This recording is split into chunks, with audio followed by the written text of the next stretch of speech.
Hey everyone, it's Lilian here and I'm back with a long-promised solo video. So in this video today I'm going to talk about the natural course of love in romantic relationships, the different types of love that you can experience for each other, and I'm going to answer the question if we all fall out of love with our partner eventually. Is it something that just naturally happens? Is there something we can do about it? And what does this mean for romantic relationships? And before we jump into it, I know I'm gonna get comments about this. You know, why isn't Alexis here? Did we break up? Is this a clickbait video to announce this? No, we didn't break up. She's just at work. And I actually did another solo video talking about 5 reasons why people fall out of love about a year ago. And I promised to follow up with another sort of mini series about this, and a year later I'm finally doing it. Also, yes, my hair is pink. It was my Halloween experiment. Whatever, let's get into the topic. So I know I kind of promised a video about how to revive passion in relationships, but as I was talking about that, I realized that I actually need to do another video first that goes more into what actually happens in relationships and what are the different types of love. The thing is that our society is obsessed with romance and romantic, passionate love. All the movies, songs, books seem to be about it, and a lot of us are longing for that long-term monogamous relationship. So this kind of leads to so many people having this false misconception that we're just waiting for the one, the person that is right for us, and then when we meet that person we fall in love and the rest will kind of come by itself and we'll be in love and live happily ever after. But unfortunately things aren't that simple. In reality, the natural course of relationships a lot of times look like this. So you meet someone, you're kind of interested in them, you're infatuated with them, you fall in love with them, then you get to know them better and you love them. And then you might get to the point where you notice that you're falling out of love with them, and then you break up.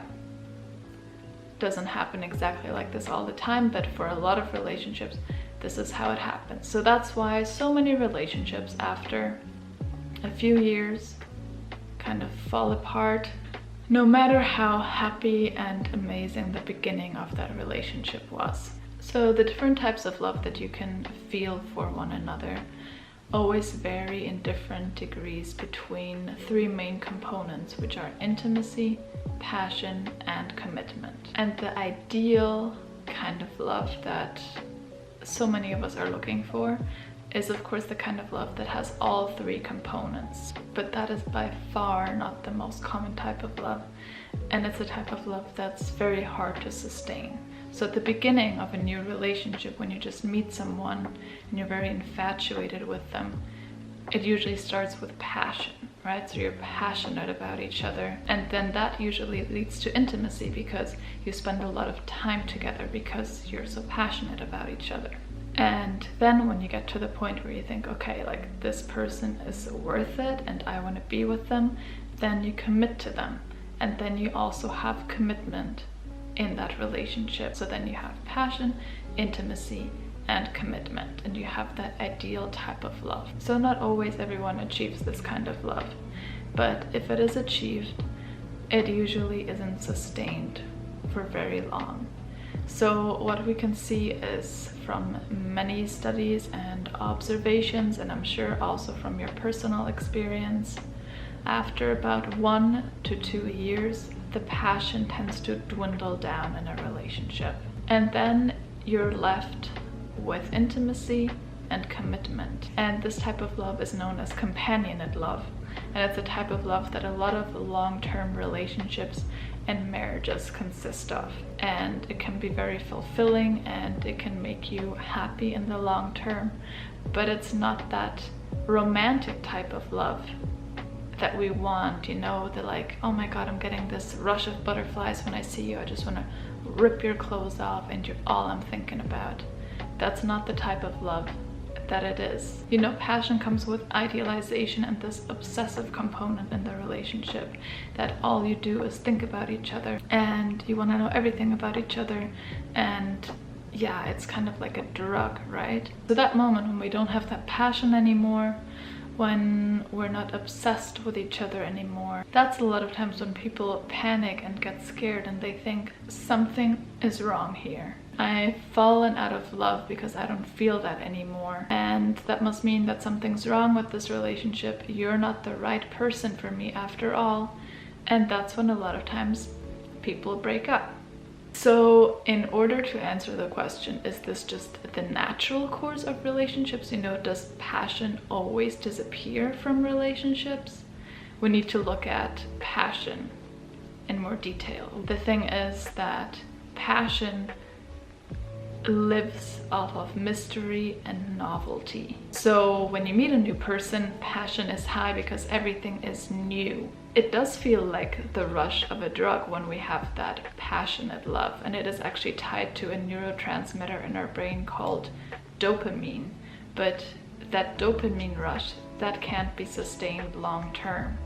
So then after a few years, usually 1 or 2 years, sometimes it's less than that, sometimes it's longer than that, when that mystery, novelty, and excitement that fosters passion slowly and inevitably turns into familiarity and routine, the excitement dies down and the passion fades.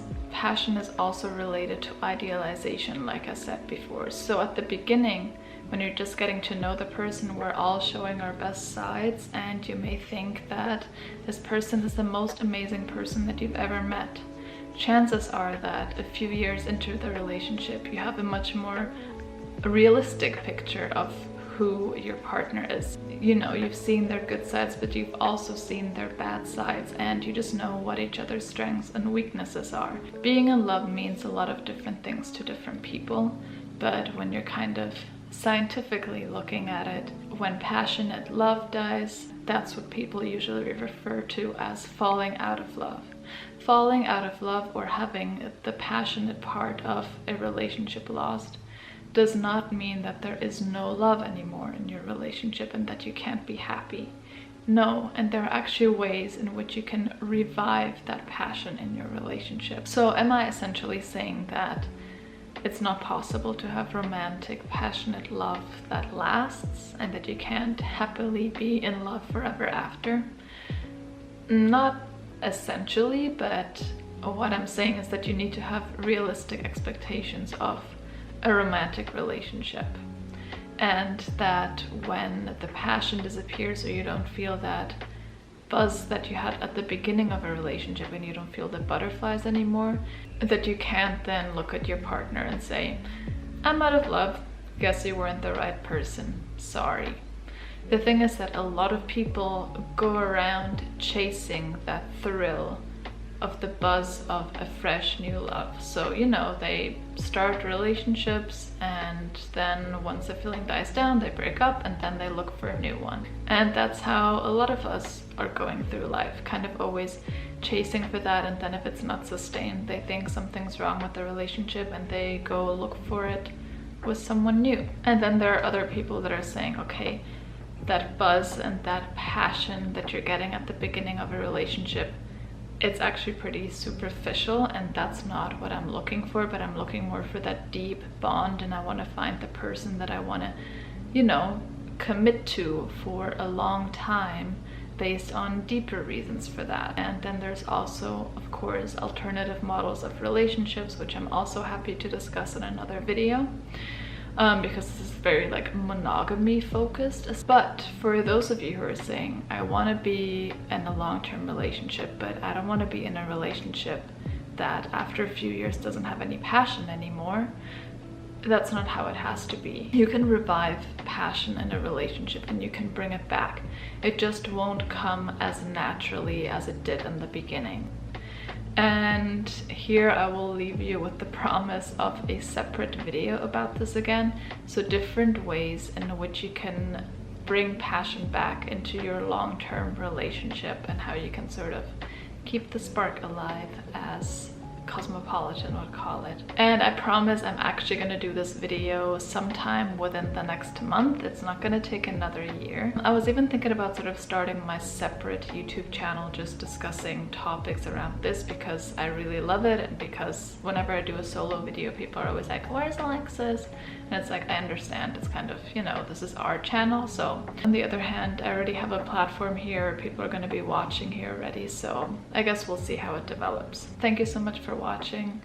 I'd love to hear your thoughts in the comments. If you enjoyed this video, please give it a like, and I will see you at the next one very soon, I promise. Thank you.